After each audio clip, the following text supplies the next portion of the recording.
Hey there, I'm Nathan, and today I'm excited to show you a game-changing feature of our Chrome extension, GPT Workspace, that allows you to interact with documents in your workspace. Let's take this one, for example. It appears to be something about GDPR regulation. Now, as a consumer, that acronym is synonymous with clicking through a maze of accept or decline annoying pop-ups on data privacy. But what does GDPR actually means for a business owner? The first thing I'll do is download the document in Docs, but instead of combing through this extensive text to grasp the nuances, watch how GPT Workspace simplifies the process. First, I'll ask GPT, tell me what this is about.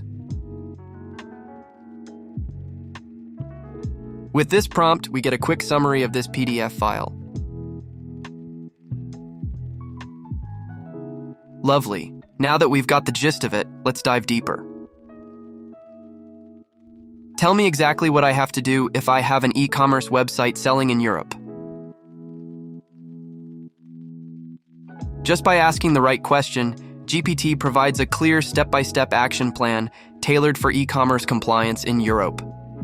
This is the kind of targeted advice that can save businesses countless hours. I can now insert this content into a document and share it with my team. The beauty of GPT Workspace is its seamless integration with your workflow. As long as your PDF is below 1 megabyte, you can count on GPT Workspace to answer questions, to extract specific parts, or even to help you draft new content based on it. Tap into the power of GPT directly within your workspace and explore a variety of applications in Google Sheets, Google Slides, Google Drive, or Google Docs. Whether you're generating tables in Docs, utilizing the GPT formula in Sheets, or condensing content in Drive, the possibilities are limitless. Try GPT Workspace today and take your document interaction to the next level. Stay tuned for more features coming your way. This is Nathan, signing off.